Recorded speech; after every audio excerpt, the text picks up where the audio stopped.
नमस्कार। आप लोगों का स्वागत है हमारे YouTube चैनल शिक्षा सबको में। हम लोग उच्चतर माध्यमिक कक्षा यानी इंटरमीडिएट जो कि NIOS का है उसका अर्थशास्त्र विषय पढ़ रहे हैं। इस विषय के अंतर्गत हम लोग मॉड्यूल 9 पर हैं जिसका कि शीर्षक है राष्ट्रीय आय लेखा। ठीक है, तो इसके अंतर भी हम अध्याय 24 पढ़ रहे हैं जिसका शीर्षक है राष्ट्रीय आय और संबंधित समग्र। तो जो वीडियो आज का प्रारंभ करें उससे पहले देख लेते हैं कि पिछले वीडियो में हमने क्या क्या चीज़ें जानी थी। हमने जाना था राष्ट्रीय आय से जुड़ी अवधारणाओं के बारे में, जिसमें उत्पादन का मूल्य और उत्पादन जो मूल्य वृद्धि है उसकी बात की थी, मतलब जो प्रोडक्ट का प्राइस होता है और जो वैल्यू एडिशन होता है उसकी बात की थी। फिर साथ में हमने बाजार कीमत और साधन लागत की बात की थी। इसके बाद हमने बात की थी घरेलू आय बनाम राष्ट्रीय आय की। ठीक है, तो आज का जो वीडियो है उसको प्रारंभ करें उससे पहले हमारे एक कॉन्टैक्ट डिटेल्स हैं, इस पर आप हमारे से संपर्क कर सकते हैं। साथ साथ आप लोगों से एक अनुरोध है कि आप लोग अपने जानने वाले ऐसे लोग जो किसी भी हिंदी माध्यम के बोर्ड से पढ़ रहे हों उनके साथ हमारे वीडियोस को चैनल को जरूर शेयर कीजिए। तो जो पहली चीज़ आज हम पढ़ने जा रहे हैं, एक छोटा सा रफ आइडिया मैं आपको देना चाहता हूँ कि जो राष्ट्रीय आय होती है उसकी गणना की 3 विधियाँ होती हैं। ठीक है, 3 विधियाँ हैं उसकी गणना करने की। 3 तरीके से हम राष्ट्रीय आय की गणना कर सकते हैं, राष्ट्रीय आय को कैलकुलेट कर सकते हैं। कौन कौन सी विधि हैं और कैसे होती हैं वो एक थोड़ा सा जनरल आइडिया मैं आपको दे रहा हूँ, फिर हम वही टॉपिक शुरू करेंगे जो हम पढ़ रहे थे पिछले वीडियो में। ठीक है, तो जब हम बात करते हैं, जब हमने पहले बात की थी तो हमने एक अर्थव्यवस्था की बात की थी जो कि एक सामान्य एक जनरल सी अर्थव्यवस्था थी जो जिसके अंदर कोई बचत नहीं थी, सरकार नहीं थी, कुछ नहीं था। केवल 2 क्षेत्रक थे, एक तो फर्म या उत्पादक क्षेत्रक और दूसरा परिवार या उपभोग क्षेत्रक। फिर हमने बात की थी कि फर्म या उत्पादन क्षेत्रक और परिवार क्षेत्रक के बीच किस प्रकार से आय और वस्तुओं का प्रवाह होता था। ठीक है ना, तो ये किस किस प्रकार से एक दूसरे को ये वो इनको साधन जैसे परिवार इनको साधन सुविधाएं उपलब्ध कराता था, तो ये जो फर्म या उत्पादक क्षेत्र हैं उसको साधन भुगतान करते थे। फिर फर्म या उत्पादक क्षेत्र इनको वस्तुओं और सेवाएं उपलब्ध करते थे, तो इसके बदले वस्तुओं और सेवाओं पर जो उपभोग का व्यय है वो ये परिवार या उपभोग क्षेत्रक फर्म या उत्पादक को देता था। ठीक है, तो इस प्रकार से ये एक प्रवाह था। ठीक है, आय का चक्रीय प्रवाह इसको बोलते हैं। इसकी ये बात आय के चक्रीय प्रवाह की हुई। तो इसमें हम अगर चाहें तो इस पूरी अर्थव्यवस्था की जो आय है, जिसको अगर इसको राष्ट्र के रूप में ले तो उसको राष्ट्रीय आय हम कह सकते हैं, उसको हम 3 पॉइंट्स पर नाप सकते हैं। ठीक है, 3 पॉइंट्स कौन कौन से? एक तो है ए, जो भी आपकी स्क्रीन पर आया। ये जो ए है, इस पॉइंट पर आपको क्या मिलेगी? वो मिलेगी वस्तुओं और सेवाओं पर उपभोग व्यय। कितना खर्चा हम कर रहे हैं, जो परिवार या उपभोग क्षेत्रक है वो कितना खर्चा कर रहा है, कितना भुगतान कर रहा है फर्म या उत्पादन क्षेत्रक को। ठीक है, तो इस विधि को बोलते हैं व्यय विधि। क्या बोलते हैं? इसको बोलते हैं व्यय विधि या एक्सपेंडिचर मेथड बोलते हैं इसको। ठीक है, दूसरा मेथड होता है वो आपको बी बिंदु पर मिलता है। बी बिंदु क्या है? बी बिंदु में वस्तुओं और सेवाओं का वास्तविक प्रवाह हो रहा है। वो कहाँ से हो रहा है? वो हो रहा है फर्म या उत्पादन क्षेत्रक से परिवार या उपभोग क्षेत्रक की ओर। ठीक है, तो ये जो विधि होती है ये कहलाती है उत्पाद विधि, या फिर जो मूल्य वृद्धि है, मूल्य समृद्धि है। ठीक है ना, वैल्यू एडिशन जो है, ठीक है, वो विधि कहलाती है। इसके पश्चात जो तीसरा बिंदु मिलता है वो है सी। ये सी बिंदु क्या दिखा रहा है? ये दिखा रहा है साधन भुगतान को। ठीक है ना, साधन भुगतान के माध्यम से क्या होती है? साधन भुगतान जो हम करते हैं मजदूरी, लगान, ब्याज या लाभ के रूप में, एक प्रकार की साधन आय होती है। ठीक है ना, तो इस विधि को बोलते हैं, जो सी बिंदु पर हम अगर कैलकुलेट करें तो वो विधि कहलाती है आय विधि। ठीक है, तो 3 विधियाँ हो गई। पहली हो गई ए, जो कि ए बिंदु में मिल रही थी वो है व्यय विधि। दूसरी हो गई उत्पाद विधि जो कि हमको बी पॉइंट पर मिल रही है। तीसरी हो गई आय विधि जो कि हमको सी बिंदु पर मिल रही है। ठीक है, तो अगर हम, क्योंकि इस अर्थव्यवस्था में कोई बचत नहीं है, किसी भी प्रकार का सरकार का इन्वॉल्वमेंट नहीं है, सरकार नाम की कोई चीज़ नहीं है इस जो हम कल्पना कर रहे हैं जिस अर्थव्यवस्था की, तो इसमें अगर हम देखें तो अगर हम मौद्रिक प्रवाह की बात करें तो जो ए बिंदु पर मौद्रिक प्रवाह है, जो कि वस्तुओं और सेवाओं पर उपभोग का जो व्यय है, वो लगभग सी के बराबर होगा। सी के बराबर होगा, मतलब ए का जो प्रवाह है वो सी के बराबर होगा। मतलब जितना भुगतान फर्म या उत्पादक क्षेत्रक साधन भुगतान के रूप में करेंगे, वही भुगतान जो है परिवार या उपभोग क्षेत्रक द्वारा फर्म को वापस कर दिया जाएगा। किसके रूप में? उपभोग व्यय के रूप में। ठीक है, तो क्या होगा अगर ये ए बी या सी किसी भी बिंदु पर प्रवाह बढ़ेगा। मान लीजिए अगर परिवार या उपभोग क्षेत्रक ज़्यादा वस्तुओं की डिमांड कर रहा है, ज़्यादा वस्तुओं पर खर्चा कर रहा है, ज़्यादा वस्तुओं और उपभोग सेवाओं पर उपभोग कर रहा है, तो वो ऑब्वियस सी बात है ए पर जो प्रवाह है वो बढ़ जाएगा। तो ए पर प्रवाह अगर बढ़ेगा तो उसकी वजह से फर्म या उत्पादन क्षेत्रक को अपना उत्पादन बढ़ाना पड़ेगा, और उत्पादन वो अगर बढ़ाएंगे तो उसके हिसाब से उनको उत्पादन के लिए किसकी आवश्यकता पड़ती है? साधनों की आवश्यकता पड़ती है। उत्पादन के जो साधन होते हैं, जैसे कि मजदूरी, जिसमें आप श्रम बोलते हैं, पूंजी बोलते हैं, ठीक है, या फिर उद्यम होता है, वो सब उस सब की ज़रूरत पड़ेगी ज़्यादा। तो उसके बदले में वो क्या करेंगे? साधन भुगतान ज़्यादा करेंगे, और फिर जो ये सी बिंदु है इसका भी प्रवाह बढ़ जाएगा।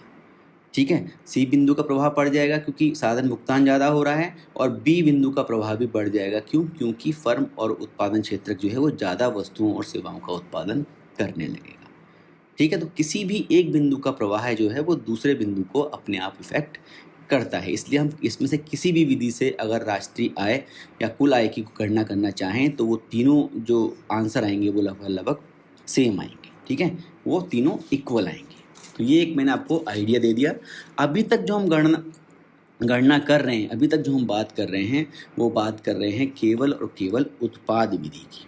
ठीक है, जिसमें हम सिर्फ उत्पाद की बात कर रहे हैं, या जिसको आप वैल्यू एडिशन भी बोलते हैं। ठीक है, तो इसकी बात करते हैं, आगे चलते हैं। तो हम जो पढ़ रहे थे, जो शेष विश्व से प्राप्त निवल आय है, निवल मैंने बताया था आपको, जिसको नेट बोलते हैं इंग्लिश में। ठीक है ना, कुल। ठीक है, तो निवल कैसे मिलती है आपको? निवल जो होगी, शेष विश्व से प्राप्त निवल आय क्या होगी?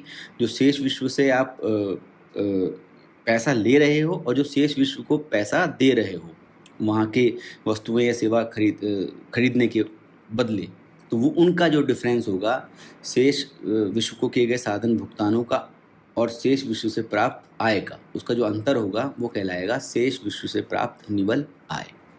ठीक है, इसके बाद आता है, जब अगर हम इसको इंक्लूड कर लें तो हमको राष्ट्रीय आय या उत्पाद प्राप्त होगा, वो होगा घरेलू आय प्लस शेष विश्व से प्राप्त निवल या साधन आय। ये मैंने आपको पिछले वीडियो में भी बताया था।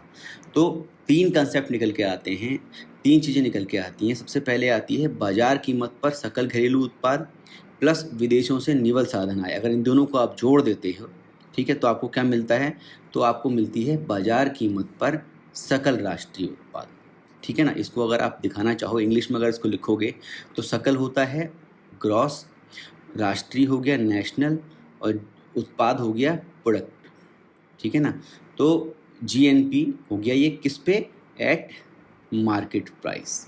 ठीक है ना, एमपी बाजार कीमत, तो ये हो गया जीएनपी एमपी। और जीएनपी एमपी किसके बराबर होता है? एमपी शॉर्ट छोटे में लिखते हो आप, ठीक है, सबस्क्रिप्ट की तरह लिखते हो। ये हो गया बाजार कीमत पर सकल घरेलू उत्पाद, जितना उत्पाद आपका बाजार कीमत पर आप बना रहे हो, प्लस विदेशों से आपको जो निवल साधन आय है वो। और निवल साधन आय कैसे निकलती है? जो आप विदेशों को साधन उपलब्ध करा रहे हो वो, माइनस जो आप विदेशों से साधन का जो भुगतान कर रहे हो, उनको कुछ पेमेंट कर रहे हो। अगर बाहर के साधनों का उपयोग कर रहे हो, विदेशी साधनों का उपयोग कर रहे हो, तो उसके बदले आपको निश्चित बात है कुछ ना कुछ आय देनी पड़ेगी। और कुछ अगर आप अपनी जो साधन है वो विदेशों को प्रोवाइड कर रहे हो तो उसके बदले आपको एक आय मिलेगी। तो अगर आप जो आपको आय मिल रही है विदेशों से, उसमें से अगर जो बाहर के जो साधनों के बदले आपने भुगतान किया है उस आय को घटा दोगे तो वो प्राप्त होगी विदेशों से निवल साधन आय। उसको अगर आप जोड़ दोगे तो आपका बाजार कीमत पर सकल राष्ट्रीय उत्पाद आ जाएगा। ऐसे ही बाजार कीमत पर निवल घरेलू उत्पाद, अगर आप बाजार कीमत पर जो निवल घरेलू उत्पाद है उसके अंदर विदेशों से प्राप्त निवल साधन आय, यहाँ किसकी बात कर रहे हैं? निवल की बात कर रहे हैं। वहाँ सकल की बात कर रहे थे, ग्रॉस की बात कर रहे थे, ठीक है ना, और तो सकल राष्ट्रीय उत्पाद मिल रहा था आपको। ठीक है ना, आपने बाजार कीमत पर सकल घरेलू उत्पाद में निवल साधन आय जोड़ी थी विदेशों से, तो वो आपको मिल गया था बाजार कीमत पर सकल राष्ट्रीय उत्पाद। यहाँ आप बाजार कीमत पर निवल घरेलू उत्पाद में अगर विदेशों से निवल साधन आय जोड़ोगे तो वो मिल जाएगी बाजार कीमत पर निवल राष्ट्रीय उत्पाद। ठीक है, ये दूसरा कंसेप्ट हो गया। और तीसरा और सबसे ज़रूरी जो कंसेप्ट है वो है साधन लागत पर। या हम बाजार कीमत की बात कर रहे थे, हम अगर साधन लागत पर निवल घरेलू उत्पाद निकालें और उसके अंदर विदेशों से निवल साधन आय को जोड़ दें, ठीक है ना। तीनों इक्वेशंस में आप देख रहे होंगे विदेशों से निवल साधन आय कॉमन है। तो अगर इसमें विदेशों से निवल साधन आय को हम जोड़ देते हैं तो वो निकल आता है साधन लागत पर निवल राष्ट्रीय उत्पाद, और इसी को ही देश की राष्ट्रीय आय कहा जाता है। इसको इंग्लिश में कैसे लिखेंगे? यह है निवल राष्ट्रीय उत्पाद, मतलब नेट नेशनल प्रोडक्ट, NNP, और किस पर? साधन लागत पर, यानी कि फैक्टर कॉस्ट पर, FC पर। तो ये हो जाएगा NNP FC, ठीक है। ये हो गया साधन लागत पर निवल घरेलू उत्पाद प्लस विदेशों से निवल साधन आय, वो हो जाएगी साधन लागत पर निवल राष्ट्रीय उत्पाद। तो आप घरेलू उत्पाद के अंदर अगर विदेशों से होने वाली निवल साधन आय को जोड़ देंगे तो वो आपको राष्ट्रीय आय या राष्ट्रीय उत्पाद दे देगी, ठीक है ना। तो जो साधन लागत पर निवल राष्ट्रीय उत्पाद है, इसी को ही हम देश की राष्ट्रीय आय भी कहते हैं, ठीक है। ये चीज़ जो लास्ट इक्वेशन थी, तीसरी इक्वेशन थी, उससे हमको राष्ट्रीय आय प्राप्त होती है, ठीक है। तो ये हमने बात कर ली नेट नेशनल प्रोडक्ट की और ग्रॉस डोमेस्टिक प्रोडक्ट की, ठीक है। नेट डोमेस्टिक प्रोडक्ट और नेट और ग्रॉस डोमेस्टिक प्रोडक्ट। तो ये जो डोमेस्टिक प्रोडक्ट है या घरेलू उत्पाद है, वो दो प्रकार के होते हैं। एक होता है मौद्रिक घरेलू उत्पाद और एक होता है वास्तविक घरेलू उत्पाद, ठीक है। तो जो मौद्रिक सकल घरेलू उत्पाद है, वो वास्तविक सकल घरेलू उत्पाद से किस प्रकार से डिफरेंट होता है? इसको आप इंग्लिश में बोलते हो, मौद्रिक को बोलते हो आप नॉमिनल, ठीक है। तो नॉमिनल जो GDP है, यानी कि NGDP, वो कैसे RGDP से भिन्न होती है, वो हम देखेंगे, ठीक है ना। तो नॉमिनल और रियल, इनमें क्या अंतर होता है? जब हम बात करते हैं मौद्रिक की, तो जब वस्तुओं और सेवाओं का मौद्रिक मूल्य, जो उनकी पैसे में कीमत है, वो सकल घरेलू उत्पाद में चालू कीमतों पर सम्मिलित की जाती है, तो वो चालू कीमतों पर सकल घरेलू उत्पाद कहलाता है, जिसे हम मौद्रिक सकल घरेलू उत्पाद भी कहते हैं, ठीक है। तो ये चालू कीमतें क्या होती हैं?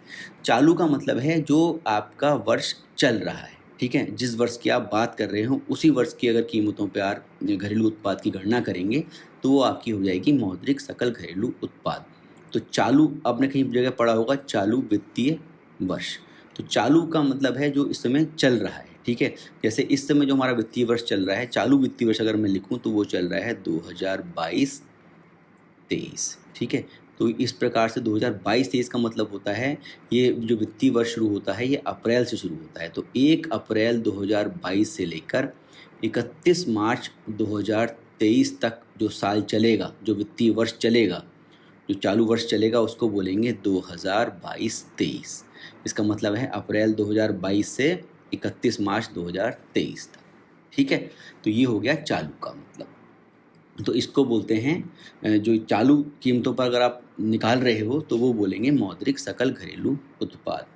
उदाहरण के लिए अगर हमको 2012-13, ठीक है ना, तो चालू कीमत का अभिप्राय उस कीमत से है जिस वर्ष में सकल घरेलू उत्पाद का अनुमान लगाया जा रहा है। तो अगर हम 2012-13 की बात कर रहे हैं, 12-13 के सकल घरेलू उत्पाद को हमको निकालना है, तो हम अगर 2012-13 की ही वर्ष की जो कीमतें थीं उसकी ही गणना कर रहे हैं, तो ये हमारा मौद्रिक उत्पाद होगा, या फिर इसको हम मौद्रिक मूल्य सकल घरेलू उत्पाद कहेंगे, ठीक है।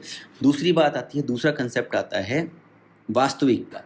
तो वास्तविक का होता है जब वस्तुओं और सेवाओं के मूल्य को आधार वर्ष की कीमतों पर परिगणित किया जाता है, ठीक है ना। उसको कैलकुलेट किस पर करते हैं? आधार वर्ष पर। यहाँ ये आधार वर्ष जरूरी है, ठीक है। तो अगर किसी एक वर्ष पर कोई एक आपने एक आधार बना लिया, क्योंकि आपको निकालना है कि असलियत में कितना GDP बढ़ा, कितना उत्पादन बढ़ गया, तो आपको किसी ना किसी एक ईयर को बेस ईयर आप बना लोगे।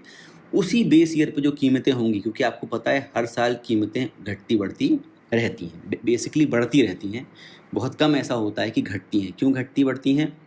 क्योंकि चीज़ों की जो प्राइसेस हैं वो कई सारे फैक्टर्स पर डिपेंड करते हैं, और वो जब बढ़ते हैं फैक्टर्स तो कीमतें भी बढ़ती हैं, जिसको कि आप महंगाई बोलते हैं, ठीक है ना।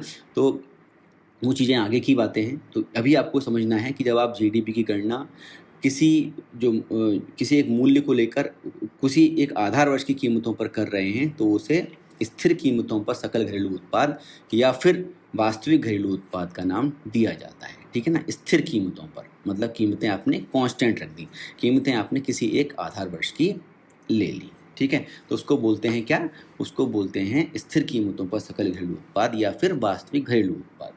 तो सकल घरेलू उत्पाद की वृद्धि का अभिप्राय वस्तुओं और सेवाओं के उत्पादन की वृद्धि से है। अतः स्थिर कीमतों पर सकल घरेलू उत्पाद या वास्तविक घरेलू उत्पाद का आकलन किसी अर्थव्यवस्था के आर्थिक संवर्धन की वास्तविक तस्वीर प्रस्तुत करता है।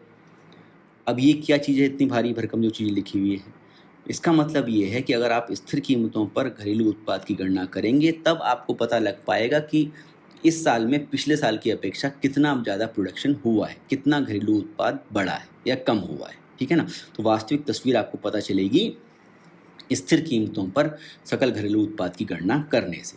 एक एग्जाम्पल मैं आपको बताता हूँ। मान लो एक अर्थव्यवस्था है जो कि केवल और केवल क्या बना रही है, ब्रेड बना रही है। ठीक है, आपको पता है डबल रोटी। ठीक है, तो डबल रोटी एक अर्थव्यवस्था बना रही है और हम बात कर रहे हैं वर्ष 2000 की। ठीक है, तो वर्ष 2000 में क्या है, वर्ष 2000 में इसने कुल जो ब्रेड बनाई हैं वो बनाई हैं 100। ठीक है ना, और मूल्य मानो उसका था 10 रुपये, उसका मूल्य था। ठीक है, तो आप क्या कहोगे कि जो घरेलू उत्पाद था वो कितना था, वो था 100 गुणा 10 यानी कि 1000। तो ये क्या हो गया, ये हो गया मौद्रिक सकल घरेलू उत्पाद। ठीक है, क्यों, क्योंकि हमने उसी ईयर की कीमतें ली हैं और हमने घरेलू उत्पाद की गणना उसी ईयर की कीमतों से के आधार पर की है। ऐसे ही सन 2001 की बात करें, एक साल बाद की, तो जो उत्पादन था वो बढ़ के हो गया 110। ठीक है, 110 आपने ब्रेड्स बनाने लगे और मूल्य हो गया बढ़कर महंगाई की वजह से 15 रुपये। तो आपकी जो कीमत निकल के आएगी, जो आपका मौद्रिक सकल घरेलू उत्पाद निकलेगा वो निकलेगा 1650 रुपये। ठीक है, अगर लेकिन मैं कहूँ ये तो आपने निकाल दिया क्या, ये निकाल दिया आपने नॉमिनल जीडीपी जिसको आप मौद्रिक बोलते हो। ठीक है ना, अगर मैं निकालना चाहूँ real GDP of 2001 in terms of base year, हम ले रहे हैं 2000 को। अगर हम बेस ले रहे हैं किसको, 2000 के बेस पर आपको निकालना है 2001 का रियल जीडीपी, तो वो कितना निकलेगा, 110 आपने बनाए। कीमत आपको कौन सी लेनी है, कीमत आपको लेनी है 2000 वाली। 2000 में जो कीमत थी ब्रेड का, जो मूल्य था यानी कि 10 रुपये, तो आपका प्रोडक्ट आ गया कितना, 1100 रुपये। तो ये हो गया आपका रियल जीडीपी। अब आप क्या कर सकते हो, अब आप निकाल सकते हो, अब आप कंपेयर कर सकते हो कि हाँ भाई असलियत में 2000 में और 2001 में कितना अंतर आया, कितना प्रोडक्शन बढ़ा है। तो आप देख सकते हो 1000 और 1100, तो आपको 100 रुपये का आपका जो सकल घरेलू उत्पाद है उसके अंदर वृद्धि हुई है। ठीक है, अगर आप मौद्रिक वाले में टर्म में तुलना करोगे तो आपको बहुत बड़ा अंतर दिखाई देगा, 650 रुपये का अंतर दिखाई देगा। क्यों, वो सिर्फ महंगाई की वजह से आपको दिखाई दे रहा है कि इसमें आपका जो जीडीपी है वो 1000 रुपये है, यहाँ जीडीपी बढ़ के 1650 रुपये हो गया, लेकिन यहाँ पर महंगाई भी सम्मिलित थी। ठीक है, तो महंगाई सम्मिलित थी, इसलिए आपको जो वास्तविक तस्वीर है, जो वास्तविक पिक्चर है जीडीपी की, अर्थव्यवस्था की, वो आपको सही नहीं दिखाई देगी। ठीक है, तो आर्थिक संवर्धन की सही तस्वीर आपको तब दिखाई देगी जब आप 2001 के जो प्राइसेस हैं उसकी जगह 2000 के प्राइसेस का यूज़ करो, उसके 2000 के मूल्य का यूज़ करो, वो हो गया आधार वर्ष। ठीक है, तो हमने उसका यूज़ करा तो हमने देखा कि सच में असलियत में जो अर्थव्यवस्था है उसमें केवल 100 रुपये के घरेलू उत्पाद की वृद्धि ही हो पाई। ठीक है, तो ये मुझे लगता है आपको चीज़ समझ में आई होगी। तो अगर आप चाहो तो एग्ज़ाम में भी इस तरीके से समझा सकते हो। ठीक है, अब बात करते हैं, अगला टॉपिक है राष्ट्रीय आय साधन आयों के योग के रूप में। अभी तक तो हम बात कर रहे थे केवल और केवल प्रोडक्ट मेथड से। ठीक है ना, कैसे हम उत्पाद विधि से राष्ट्रीय आय की गणना करते हैं। अब हम करेंगे राष्ट्रीय आय साधन आयों के योग के रूप में। ठीक है ना, तो अब हम करेंगे इनकम मेथड की बात। ठीक है, जो आय वाली विधि थी उसकी बात करेंगे। तो उत्पादक इकाई की रचना जो होती है वो भूमि, श्रम, पूंजी और उद्यम नामक उत्पादन साधनों के मिलने से होती है। ये तो आपको पता ही है कि उत्पादन के लिए 4 प्रकार के साधन उपयोग में लाए जाते हैं, जो कि है भूमि, श्रम, पूंजी और उद्यम। ठीक है। तो उत्पादन की प्रक्रिया में ये आय का सृजन करते हैं, इनके माध्यम से ही उत्पादन की प्रक्रिया में आय उत्पन्न होती है, आय बनती है, ठीक है। और इसी जो आय जो बन रही है वो ये हम उस पॉइंट की बात कर रहे हैं, ठीक है ना। ये पॉइंट हम सी पॉइंट की बात कर रहे हैं, ठीक है। जो हमने अभी एग्जाम्पल देखा था ना, एक जिसमें दो अर्थव्यवस्थाएं थी, ये था आपका उत्पादक क्षेत्रक और ये परिवार क्षेत्रक था। तो जो ये साधनों का भुगतान कर रहा था वही यहाँ पर सी पॉइंट था, और वो यहाँ पर इसकी आय थी परिवार की, या जो परिवार क्षेत्रक था उसकी आय थी। तो ये जो उत्पादन की प्रक्रिया है वो आय का सृजन कर रही है, क्योंकि ये पैसा कहाँ जाता है, ये साधन भुगतान के रूप में इनको प्राप्त हो जाता है, ठीक है, जो परिवार क्षेत्रक है उसको, ठीक है। तो इसी सृजित आय को, जो सृजित आय होती है उसी को ही साधन लागत पर निवल मूल्य वृद्धि कहते हैं, ठीक है। तो ये क्या, इसको क्या बोलते हैं, इसको बोलते हैं NVA@FC। तो NVA क्या है, NVA है नेट वैल्यू एडिशन, ठीक है ना। नेट वैल्यू एडिशन मतलब नेट हो गया निवल, वैल्यू हो गया मूल्य, और एडिशन हो गया वृद्धि, एट FC। FC क्या है, फैक्टर कॉस्ट, ठीक है। तो फैक्टर कॉस्ट पर जो नेट वैल्यू एडिशन है, ठीक है, वो क्या कहलाएगी, वही ये सृजित आय होगी। यही जो निवल मूल्य वृद्धि है उन चारों उत्पादक साधनों के बीच उनकी आमदनी या उनकी सेवाओं के प्रतिफल के रूप में निम्न प्रकार से बढ़ जाती है। तो ये जो निवल मूल्य वृद्धि है, जो ये नेट वैल्यू एडिशन है, जो ये पैसा है जो उस पॉइंट पर मिलता है, सी पॉइंट पर परिवार क्षेत्रक को जो प्राप्त होता है, वो परिवार क्षेत्रक के जो घटक हैं डिफरेंट, चाहे वो भूमि हो, चाहे वो पूंजी हो, चाहे वो श्रम हो, जो उपलब्ध करा रहे हैं उसके हिसाब से ही वो सारी चीज़ें वहाँ पर बढ़ जाती हैं। फॉर एग्जांपल जो कर्मचारी हैं जो अपना क्या दे रहे हैं, ये देते हैं श्रम, तो श्रम के बदले उनको क्या मिलती है, मजदूरी, तो कर्मचारियों का प्रतिफल प्राप्त होता है। तो उत्पादन प्रक्रिया में श्रम सेवाओं के बदले मिलने वाली मौद्रिक और गैर मौद्रिक प्राप्तियां कर्मचारियों के प्रतिफल का अंश होती हैं। कर्मचारी को मजदूरी और वेतन तो मिलता ही है, साथ में बोनस मिलता है, EPF मिलता है, ठीक है, उनको फ्री का आवास मिलता है, निःशुल्क परिवहन मिलता है, निःशुल्क चिकित्सा सुविधाएं मिलती हैं, निःशुल्क अवकाश यात्रा मिलती हैं, ये सारी सुविधाएं भी मिल सकती हैं, ठीक है। तो ये सब क्या है, ये उनका प्रतिफल है। ऐसे ही अगला है किराया या लगान। तो वस्तुओं या जो जो जिसको आप बोलते हैं फैक्टर ऑफ प्रोडक्शन, जो कि होता है भूमि या लैंड, तो उसके बदले में आपको किराया या लगान प्राप्त होता है। ये वस्तुओं और सेवाओं के उत्पादन के लिए भवनों या फिर मृदागत परिस्थितियों की उत्पादक सेवा प्रदान करने से प्राप्त साधन आय। अगला है ब्याज। तो ब्याज किसके बदले मिलता है, ब्याज मिलता है पूंजी के बदले, ठीक है। तो उत्पादक इकाइयों को धन उपलब्ध कराने वाले ब्याज पाते हैं, उनको ब्याज मिलता है। हम उपभोक्ताओं को उपभोग ऋण देने से हुई प्राप्ति को साधन आय नहीं मानते हैं, ठीक है ना। तो उपभोक्ताओं को अगर कोई उपभोग ऋण दे रहा है तो वो साधन आय नहीं मानी जाएगी, ठीक है। अगला है लाभ। तो लाभ किसको मिलता है, लाभ मिलता है उद्यम के बदले, ठीक है। उद्यम वो या उद्यमी जो कि कोई उत्पादन इकाई लगा रहा है, ठीक है ना।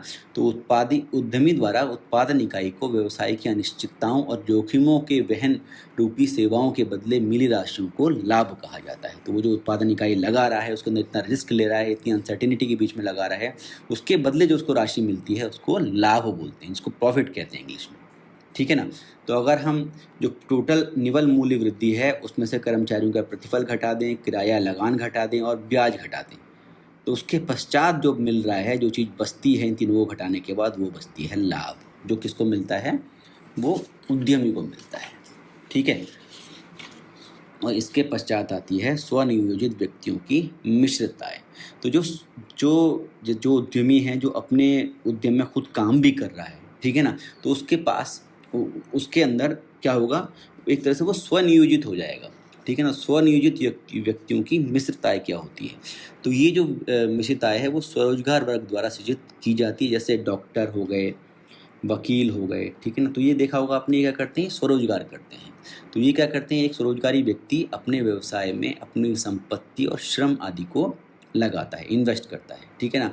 और ये साधन आयों का पृथक हिसाब नहीं रख पाता है, जिससे उसके पृथक साधन भुगतानों की स्पष्ट पहचान नहीं हो पाती है, ठीक है ना। तो वो इस तरीके से क्या मिल जाती है उसको, एक मिश्रित आय मिल जाती है। वो उसमें से नहीं निकाल पाता कि किस चीज़ के बदले उसको क्या मिला है, ठीक है। उसकी अपनी जब संपत्ति उसने लगाई है तो उसका किराया उसको नहीं मिल रहा है, तो वो भी किराया भी उसकी आमदनी जो है उसमें शामिल है, ठीक है। तो इसलिए कई सारी चीज़ों का मिक्सचर है वो, ठीक है ना, मिश्रण है। तो अगर हम साधन आय के योग के रूप में राष्ट्रीय आय को देखें, ठीक है ना, अगर हम इस तरीके से अगर देखें, इनकम मेथड के रूप में देखें, तो राष्ट्रीय आय क्या होगी, कर्मचारियों का पारिश्रमिक प्लस लगान, ब्याज, उसमें फिर लाभ भी जोड़ दो, फिर स्वरोजगार जो वर्ग है उसकी मिश्रित आय को जोड़ दो, और साथ साथ जो शेष जो विश्व है उससे प्राप्त होने वाली निवल साधन आय, ये तो सब में कॉमन ही रहेगा, ठीक है ना।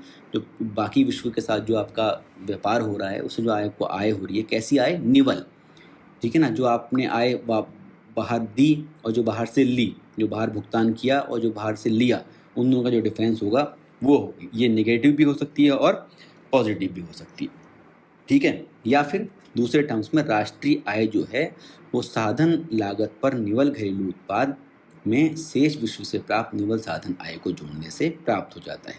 तो बाकी जो चीज़ें थी ना, ये पहली लगान, ब्याज, लाभ, स्वरोजगार वर्ग की मिश्रित आय, इन सबको जोड़ देने से बनती है साधन लागत पर निवल घरेलू उत्पाद, ठीक है। तो ये मिल गया आपको साधन आय के योग के रूप में राष्ट्रीय आय, ठीक है। ये हो अब जो आप, क्योंकि वीडियो काफ़ी लंबा हो गया है, बाकी की चीज़ें मैं अगली वीडियो में पढ़ेंगे, वो मैं जल्दी ही डाल दूँगा, ठीक है ना। ये चीज़ें अगली वीडियो में देखते हैं। तो तब तक के लिए हमारा कॉन्टैक्ट डिटेल्स हैं, इस पर आप संपर्क कर सकते हो, और अपने दोस्तों से और जो मित्र हैं उनके साथ हमारे वीडियोस को, चैनल को ज़रूर शेयर कीजिएगा, ठीक है। धन्यवाद, थैंक यू।